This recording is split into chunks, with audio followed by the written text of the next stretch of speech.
Hey, what's up mga lods? This is your man, Kuya Matt Vlogs. Ayan, sa mga hindi pa po nakapag-like and subscribe sa aking YouTube channel, mag-subscribe na po kayo. Tsaka sa mga hindi pa po nakakilala sa akin, at syempre, ako rin yung dating napapanood yung mag-vlog. Yung mga lumalabas na ads sa Facebook or sa mga pinopost ng ALX. Ako rin yung nag-review ng OZEC S60. So ayun mga lods, may i-share po ako sa inyo na panibagong action cam ng ALX Action Cam and Motorcycle Gear. Ayan. Ito'y budget meal. Alam kong kayang-kaya nyo yan. Nagkakahalaga po siya ng 2.7 then unit pa lang. Kasi itong bagong action cam na to, pwede siyang pang-vlog or pang daily use. Syempre, kailangan din natin na safety. So, then, ipapakita ko rin sa inyo yung review. And susubukan natin. Lalabas tayo. Actually, nandito tayo ngayon sa Imus, Cavite. So, ayun. Welcome back to my channel. Syempre, ito yung ipapakita ko sa inyo yung bagong action cam namin. Ayan, kasi marami kasing humihingi sa page ng review ng X Pro. Ayan, pues ito gagawa na natin kasi medyo nawalan tayo ng oras, tsaka naging busy tayo kaya hindi tayo nakakapag-vlog or daily vlog. Actually, mag-uumpisa na ulit tayo sa pagbablog. Itutuloy-tuloy na natin yung ating YouTube channel. Mas marami pa tayong magagawang content, lalo ngayon magsa-summer. So, ang gagamitin natin ng mga action cam pag magbablog na tayo, syempre subukan na natin yung OZEC S60, then OZEC S9R, ayan, mga Insta360 or Ace Pro. Ayan yung mga susubukan natin. So, ito yung bagong i-recommend ko sa inyo na action cam, ang X Pro. Actually, may application din yan mga lods. May application din ang X Pro. Ayan. Then, ipopost ko yung pinaka-application niya. Dinadownload din kasi sa Google Play Store.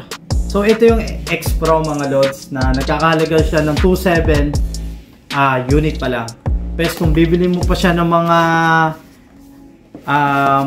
memory card, charging dock, then extra battery, pero hiwalay na sila mga lods. Actually, ang kasama lang sa previous na ito yung mga accessories, then external mic. Ito po, X Pro. Ito yung pwede siyang pang daily use. So, ngayon, papakita ko sa inyo kung anong nilalaman ng X Pro at ano yung itsura ng action cam na to. Yan, X Pro. So, bubuksan na natin. Papakita ko sa inyo kung anong itsura ng X Pro. Ito po yung itsura ng X Pro. Ayan. Naulit ko po, nagkakahalaga po siya ng 2.7 unit pa lang. Yes, ito po. Bubuksan na natin. I-unboxing natin. Ito. Kaya kung bibili kayo ng mga mura, pues doon na kayo sa may physical store. Kaysa bumili kayo ng mura sa mga online, panandalian lang.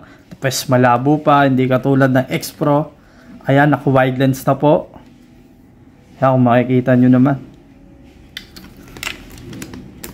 Then bubuksan natin para makita nyo ng gusto yung pinaka-action cam.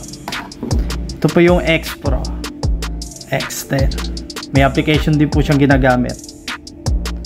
Ang purpose po nyon, yung application na yun, is file transfer. Kahit hindi nyo natanggalin si memory card, may lilipat nyo po. And then, ito po yung mga accessories nya. Ito yung mga accessories nya. Papakita ko rin, halos pares lang din ang OZEC, pero kumpleto rin po ito. Ayan. May pang din siya sa mga helmet, pandikit, then strap. Actually, wala siyang remote. Yung OZEC kasi may remote. Yung OZEC S9R, then OZEC S60. Then, may connector po siya. Ayan, connector. Pwede kayo mag-charge mismo sa mismong unit. Pero, recommend ko, bumili kayo ng charger. Ayan, meron kaming charging dock para iwas overcharge, para hindi maapektuhan si action cam. Ayan, si camera X Pro. Then may J-hook. Then ito, ginagamit ito pang handlebar. Ayan, depende sa inyo kung paano yung setup. Kasi actually, hindi ko pa to nagagamit. Nakatabi lang yung mga ganito ko. Kasi kadalasan talaga dinidikit talaga sa mga helmet. Then ito, parang clip. Ayan, clip. Tapos ito yung pinaka-open frame niya. Pinaka-open frame ng X Pro. Ganito po siya ilagay. Ayan. Ayan, ganito po siya. Actually, di ko na tinanggal yung plastic. Ayan, ganito po yung forma niya. Yan yung open frame. Para mas kitang-kita nyo yung pagka-wide lens. Tapos ito yung mga bracket. Then, extra sa pinaka-pintuan. Ayan, pinaka-ano ng case. Waterproof case. Ayan, may extra po siya. Ayan. So, ayan. Ngayon, ang isusunod natin, after ni unboxing natin, susubukan naman natin yung review kung gaano po siya kalinaw. So, ngayon, mga lods, susubukan natin yung bagong action cam natin na X Pro. Kaya kung gaano siya kalinaw, syempre, huwag na kayong hinahanap yung sobrang linaw. Syempre, kung bibili nyo sobrang linaw, mag-aussie kayo. Pero daras ito, pang daily use. Kung gusto nyo pang vlog, okay din. So, kakabit na natin dito sa ating helmet. Actually, ito yung gamit nating pang vlog. 2 years na sa akin to. Ito yung OSEC S60. Ayan. Itong OSEC S60 na to is full package na po talaga siya. Ayan. Touchscreen and dual screen LCD. Kaya sa mga gustong umorder ng OSEC brand, PM lang kayo sa aming Facebook page na ALX Action Cam and Motorcycle Gear. Active po yung page namin. Siyempre, ang admin namin dyan, big shoutout sa iyo, si Boss Chard and si Boss Richard. Babaklasin muna natin to. Pakita ko sa inyo kung paano binabaklas to. Tuloy, madali lang. Ito kasi di-screw. Di-screw lang po siya, hindi nyo makita. Ayan, di-screw lang po siya.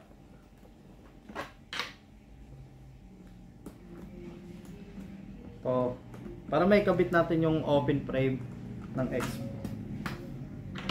Ayan, makita ko sa inyo. Ayusin ko lang po. Ayan. So, kakabit natin yung pinaka open frame ni X Pro. Siyempre, susubukan natin. Ang gagamitin nating resolution is 2.7K 30 fps. Siyempre, pag may open frame, ang kailangan natin nito, pwedeng itong bracket para tugsungan. Siyempre, ito kailangan natin. Ito yung kailangan natin. Ito yung kailangan natin, mga lods. Yan, ito yung nakalimutan ko kung anong tawag dyan. Kasi siya yung magsisilbing dugsungan ng ng open frame para mailagay nyo. Then pag maglala kayo, kung mapapansin nyo to, itong gitna, itong pinaka naikot, pipigilan nyo yung sa ilalim. Then yung gitna lang po ang panlalak natin. Lagay na natin siya. Tatanggalin ko na saglit yung pinaka ng waterproof piece.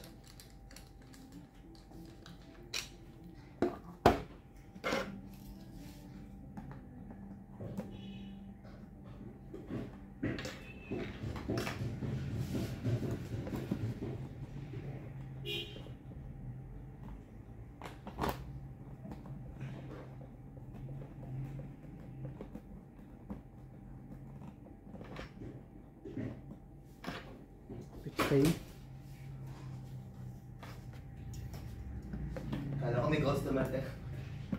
Wala akong customer. Nagbablog ako. Kasi marami kasing naiwan ng mga review ng X Pro. Bibigay ko kay Chad. So, ito yung magiging forma. Then ilalagay na natin yung action cam. Yung X Pro. Ayan. Ito yung itsura niya. Tapos ngayon, lalagyan natin ng mic. Tatanggalin ko muna yung mic ng S60.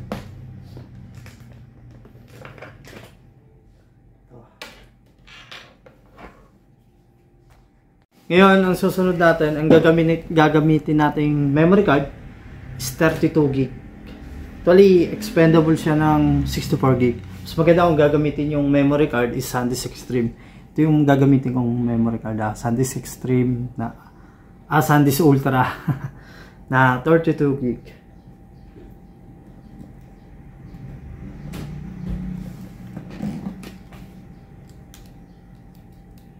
Yan. Bali, yung paglalagay paglalagay ng memory card, dito lang po. Pupush lang natin. Nakikita, ito pa kung mapapansin nyo. Yan, set up natin ng mic para mas maganda. Gano'ng kalinaw yung sounds niya, syempre. Then, gano'ng clear yung video na quality. So, ito yung mic na gagamitin natin. Ayan, ito po yung mic. Explode.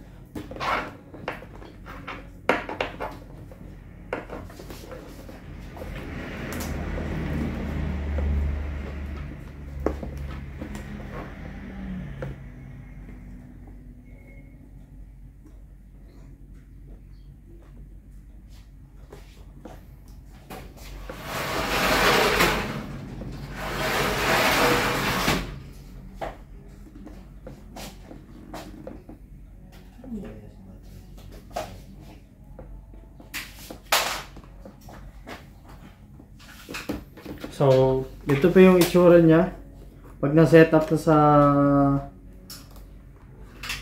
sa helmet. Ayan. Tapos yung pinaka mic niya, siningit ko lang dito sa gilid, sa may foam, inipit ko lang po. Actually, yung pinaka mic niya is nasa loob po. Subukan natin.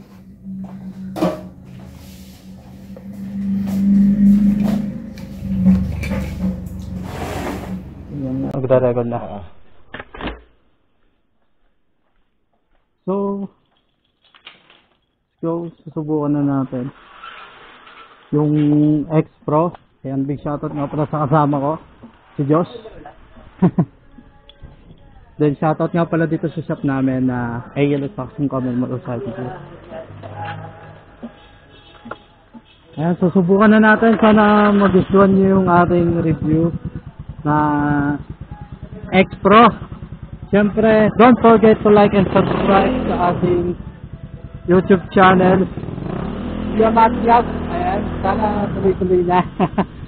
Pitin natin, patuloy ko ito ibigay ng kaalaman. Ito yung kaalaman pagdating sa hindi naman ako master pa dito. Sineshare ko lang kung ano yung mga pwedeng pang-vlog na abot kaya ng budget natin.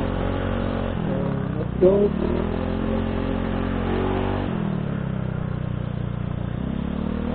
dito tayo sa Imus Cavite, sa mismong loob ng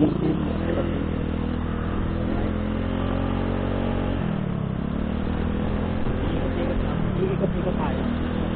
Matatagalin natin. Mic test. Actually, mga lods, itong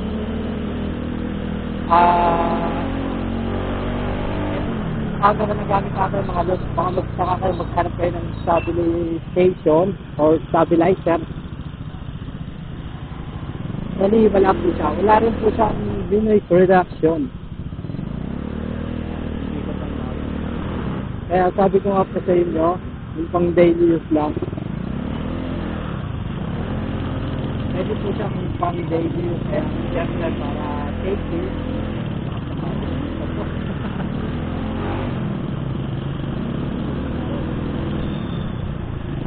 Ingat! Grabe! Hindi ako nag-jacket!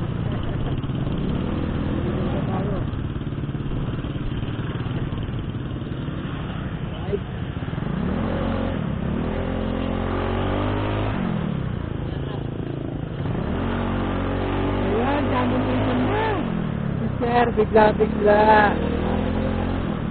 Ayan, nag-ano ka. Dadali pa tayo din ha. Yung tipong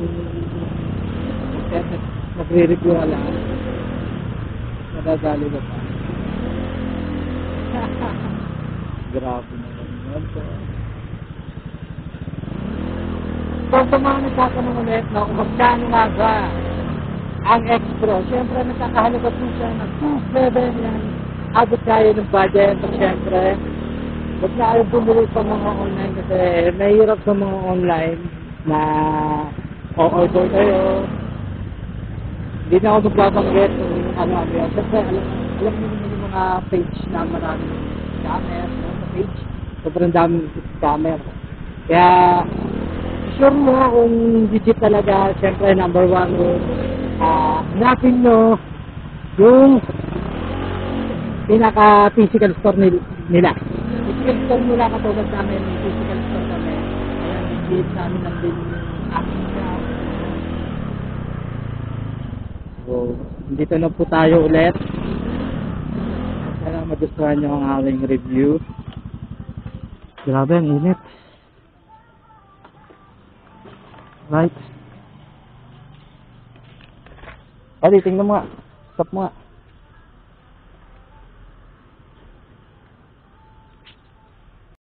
So, sana po nagustuhan nyo yung ating review ng X-Pro. So, alright, ayan. I-ano na lang natin mga loads. Abangan nyo na lang yung upload ko sa aking YouTube channel.